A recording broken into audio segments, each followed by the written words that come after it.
week 14, we're making handmade stickers.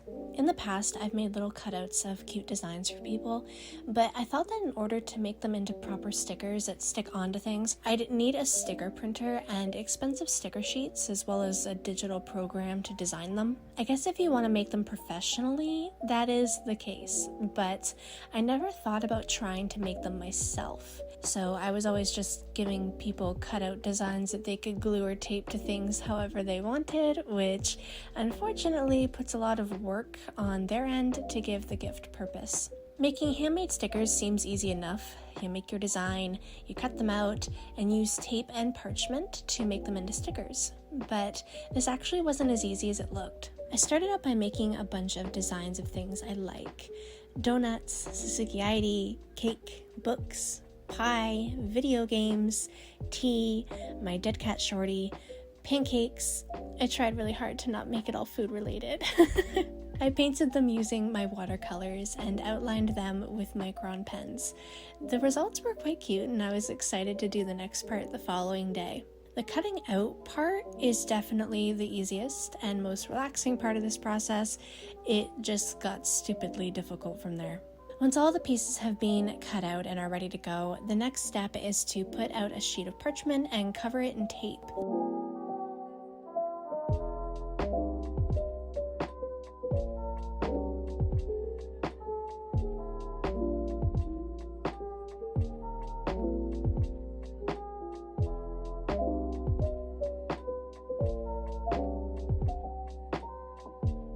Then you place the cutouts onto the tape. Struggle to find where the tape starts.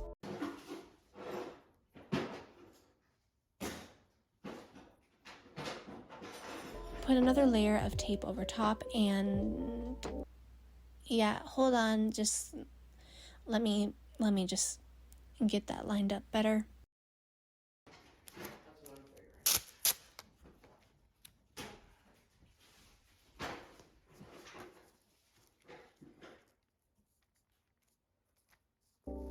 And put it smoothly over top of the cutouts so that they're sandwiched between the two layers of tape. As you can see, this was very not smooth at all. I tried to do it all in one go, but realized this was harder than I thought, so I started using single pieces of tape and doing them individually, which wasn't super great either, but definitely more manageable than before.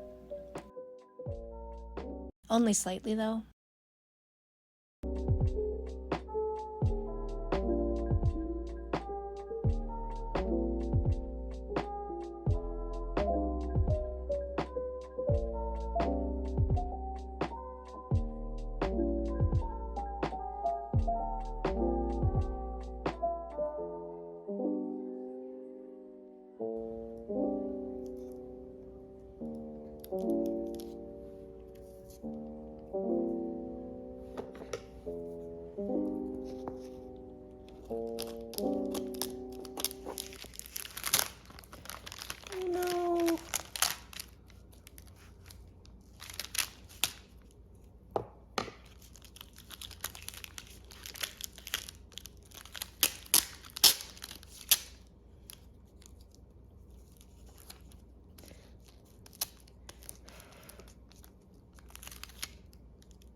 Okay, saved it. Next is just cutting them out. So because I used watercolor paper, which is a little bit thicker than regular paper, there were a lot of air bubbles and issues with the tape not being flush around the edges of the designs. I'd use my nails to try to fix this as much as possible, but the tape would keep lifting a little around the designs. This could be fixed with stronger, stickier tape or by using thinner paper, but I knew I couldn't create designs I really loved on regular paper without it wrinkling and crap, so it's a side effect of having a better looking design. Because I was making these for fun and just for me, it didn't really matter too much, but would be something I would keep in mind if wanting to make them for others. A great alternative to this is scanning your drawings and then printing them out on regular paper, which would lay flat between the layers of tape much nicer and still look cute. I decided to test them out right away in my journal, so I grabbed this one of Bunny. Yeah, that's his name. I wasn't creative with names as a kid, okay? And one of Shorty and stick them to the pages. They stuck really well and, well, worked fine as stickers. Like, they did what they were meant to do. I enjoyed the process of making them, and I definitely plan to make more in the future. I'm excited that I can now give my friends and family actual stickers instead of just cutouts of my designs.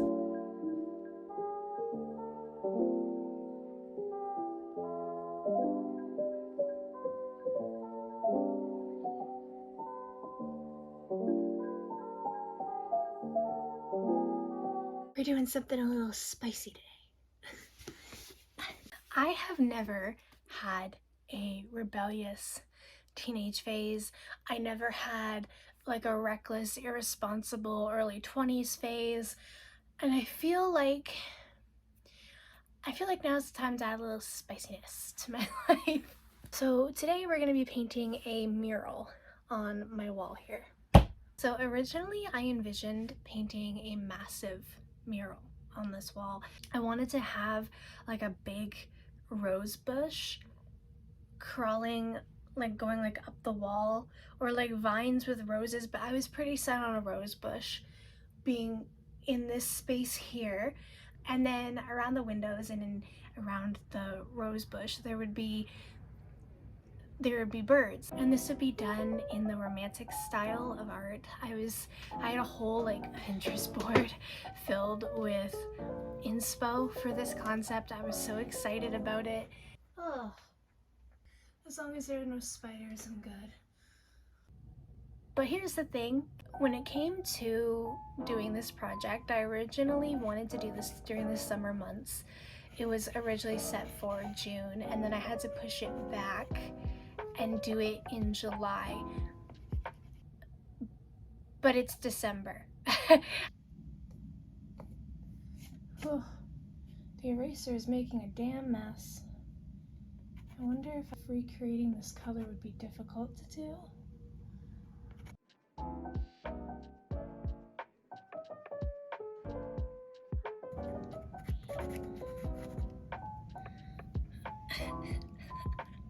Their legs look so dumb. Okay. One more here. I'm gonna make this one lower down so he's more interesting. I want them to be able to be seen from below.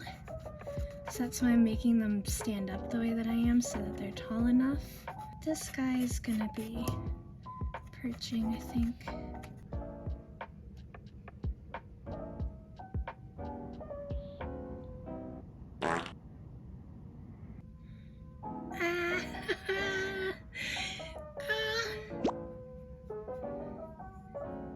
Can't believe I'm doing this. I'm keeping this in for week 15 as originally planned, because otherwise I'd have to move all of the activities around to fill that space, and anyway, it would be a whole mess. But I am filming this like almost 6 months, 5-6 months after I originally planned, and the reason is because my parents were trying to sell the house over the summer, and that just kept taking longer, and that was like honestly an awful experience. Like it's a whole thing. Like, we couldn't be here while people were viewing the house, obviously, so you know, we were in and out of the house. We were having to spend like hours just driving around or finding somewhere to sit for hours while people came and viewed our house, and a lot of these were like last minute, we were told, sometimes even a few hours beforehand. Like, it was just really chaotic all summer, and I didn't have the energy to do it, and I didn't have the time to do it.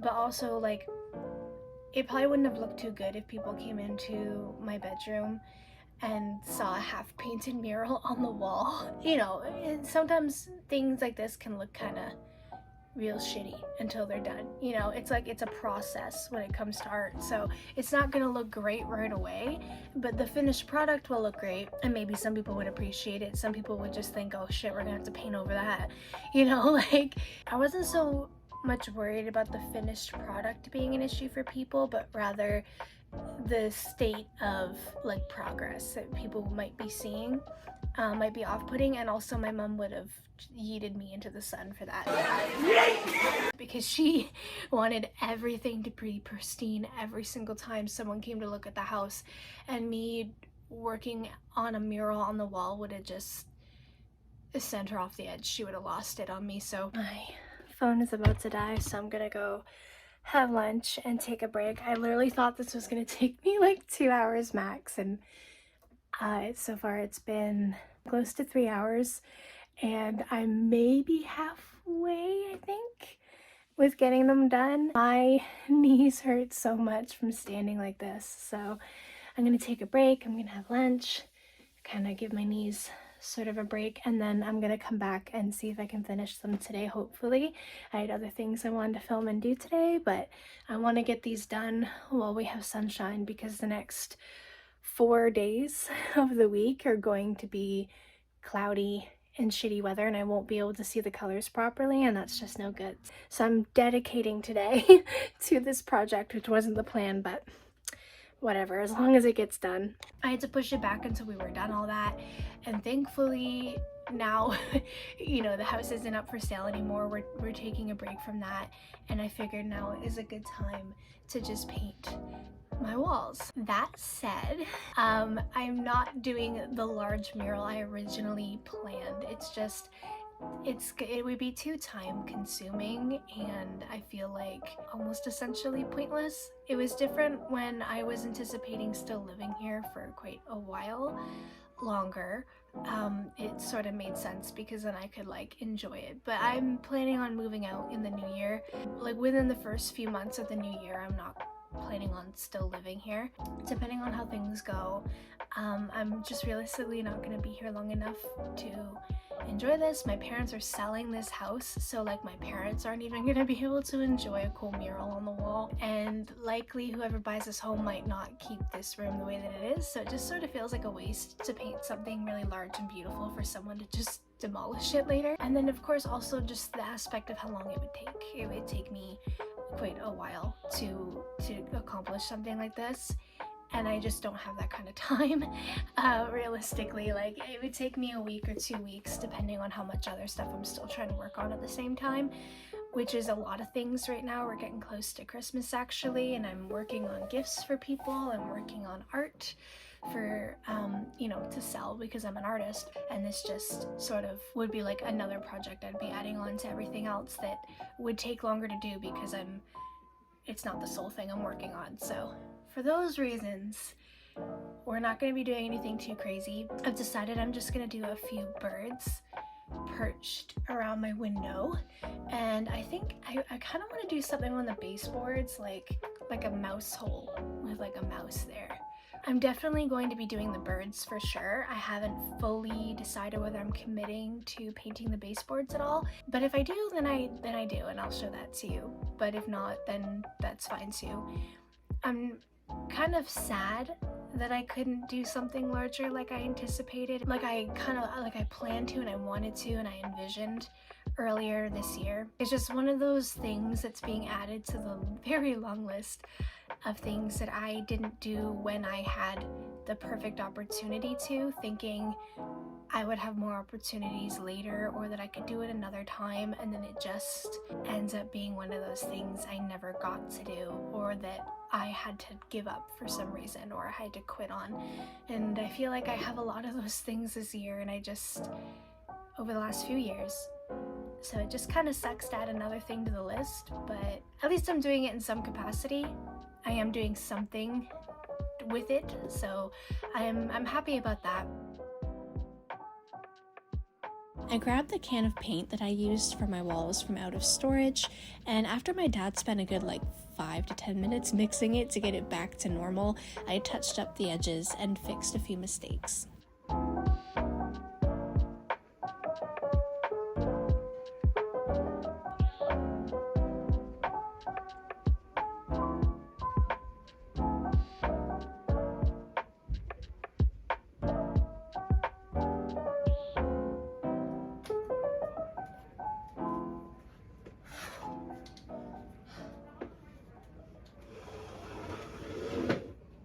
Yeah!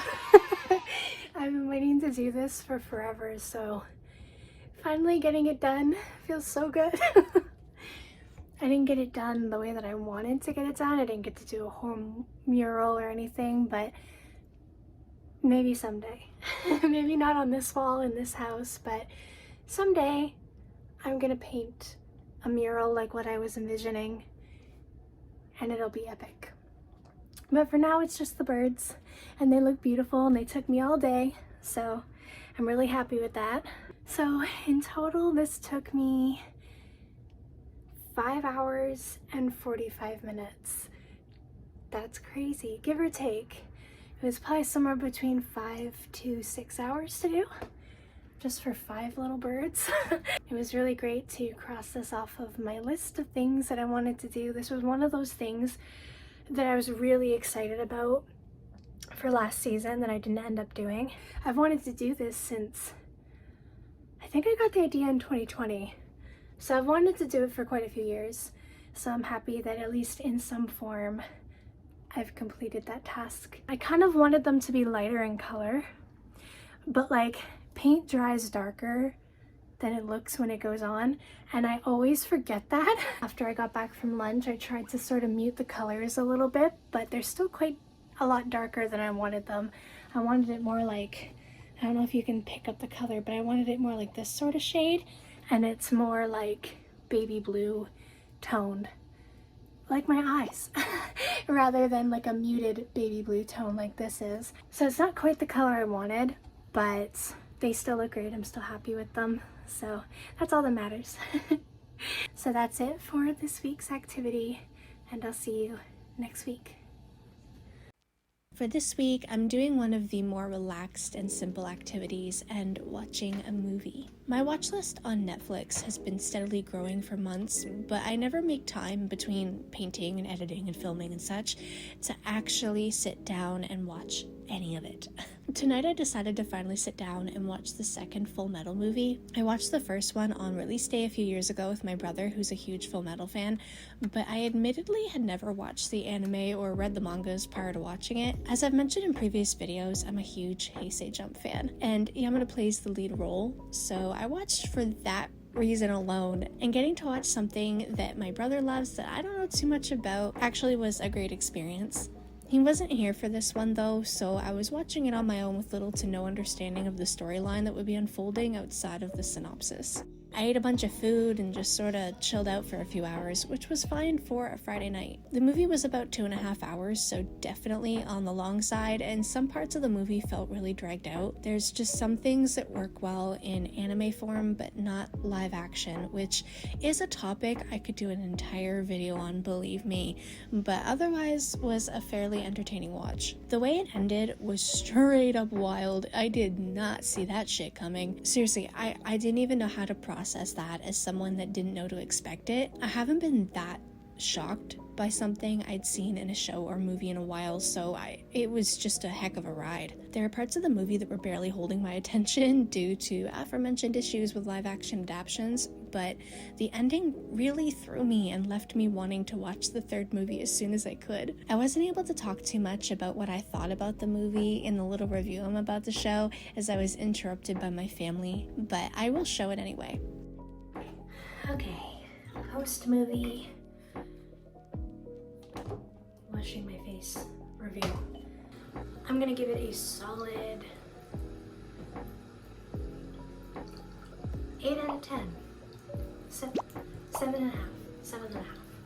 Green screen stuff aside, like, it had some wonky green screen moments where it's like you could tell it was a green screen, or moments where the CGI wasn't great, but it's a Japanese movie, not a Hollywood one, so I'm gonna cut it some slack in that regard.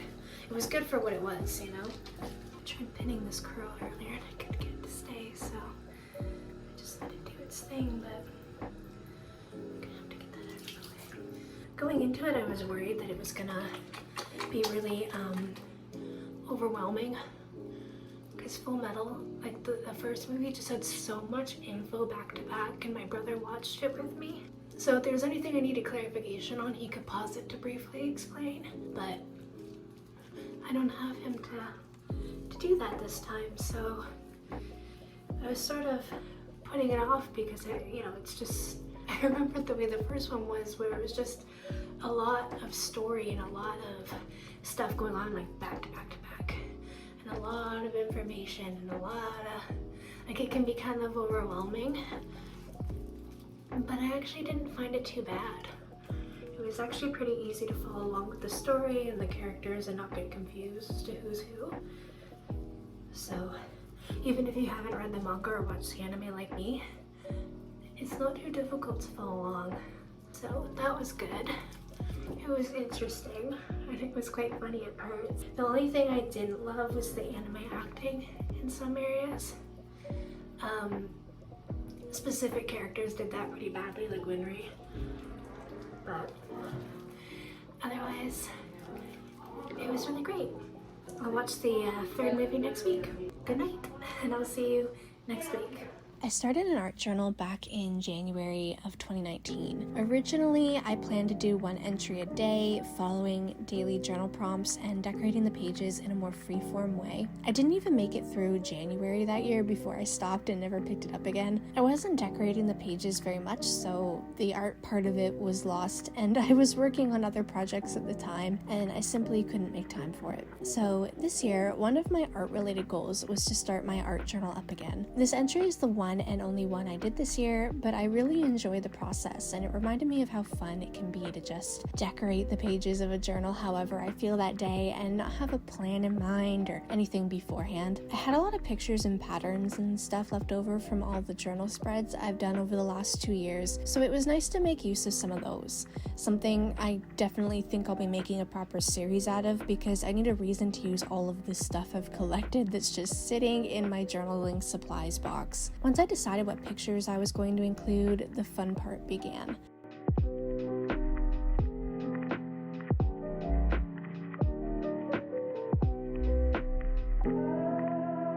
You'll see this as we go along, but I moved things around a lot and changed stuff several times before coming up with the final design I was happy with. I needed to have space to write to fulfill the journal part of things, so I had to keep that in mind as I decorated the space. Just like with my travel journal from the previous episode, the double-sided tape I was using wasn't keeping stuff in place super well, which is a shame because I have about 16 or 17 of them in my supplies, and I swear they used to be stickier but now aren't really that great for almost anything, actually, so breaking up the glue was necessary for things like the paper bag here. The lack of stickiness of the tape was okay because it meant that I could move things around easier when I felt that I needed to, but I did have to glue parts down to make sure they stayed put once I decided on the final layout.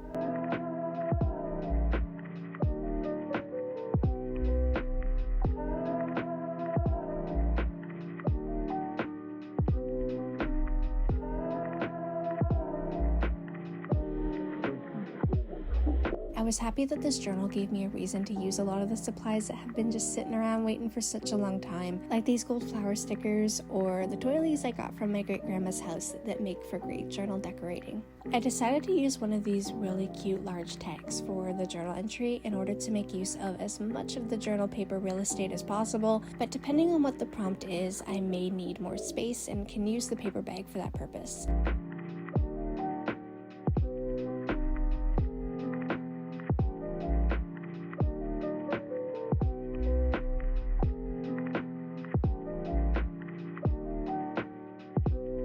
At the time of editing this footage, I have yet to fill out this page with an actual entry, but I kind of like that I have a decorated page waiting for when I'm in the mood to sit down and write. So I think I'll make a few more spreads and have them ready to go for when I feel like doing the journaling part.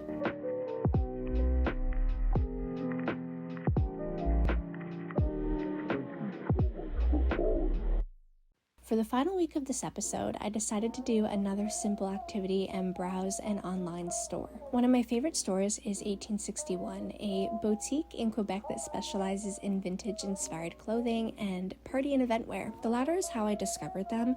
They're extremely popular in my area for prom dresses, and I was tuned into them around the time that my friends and classmates would have been preparing for prom and someone told me about them. I didn't end up going to prom, but I did fall in love with the style of their more casual clothing, and it's become a regular thing for me over the last 8 to 9 years to check their new items every few weeks and cry on the inside that I can't justify spending that amount of money on a sweater. I sometimes play a game with myself where I add all the items I want into my cart just to see how much it would cost, and then feel sad because it's too much, and then don't buy anything. That's the game.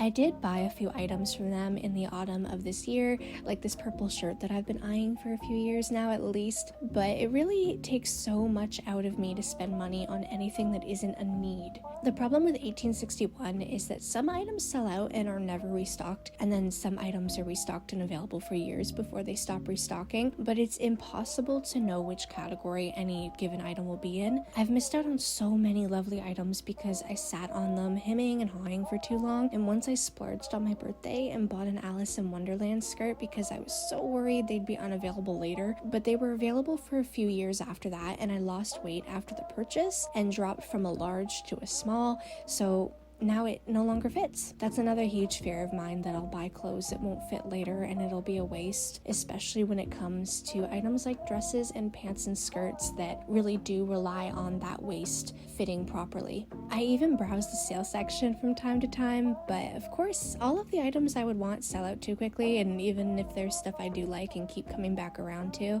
they're not returnable, so it's too much of a gamble in case I don't like them. And I do know what that's like, because in the aforementioned autumn purchase, I did buy a dress that once I tried it on, I realized it didn't look good on me, and the way that I thought the dress was, because of the way it looked on the mannequin and then the way it actually was in person, was two totally different things, and I did end up having to send it back, and it's a whole thing that I don't really like to have to do, but at least it's an option. So I liked the fact that in the end I didn't end up liking the dress. It didn't suit me, it wasn't what I thought it was, and I was able to send it back without any problems. They were super great about it, but it would suck if that applied to a sale item and I wasn't actually able to return it.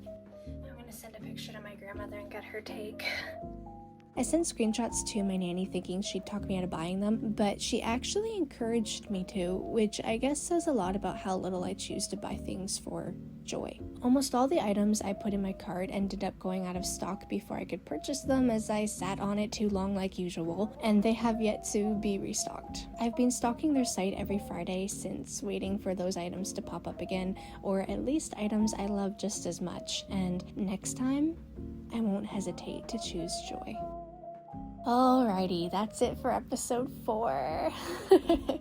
At the time of recording this, it is January 12th, and I'm in the process of just editing all of the footage that I have and creating these episodes. Starting in February, I will be uploading an episode of this series every Sunday through to the end of March, and that will bring us to the end of the series. If you've been enjoying this series and would like to keep up with it and be able to see all of the episodes, you can hit that subscribe button. And if you don't enjoy this series and you've watched this and realized it's not for you, that's totally okay. I do other types of content. I have a lot of art and journaling videos that I will be doing alongside this series, and those will come out on Wednesdays instead of Sundays. So you don't have to miss out on anything you do enjoy. Hit that subscribe button if those things interest you. You don't gotta watch these if you don't want to. I don't care. Do what makes you happy. Life is short. So with that said, thank you so much for watching, and I will see you next week.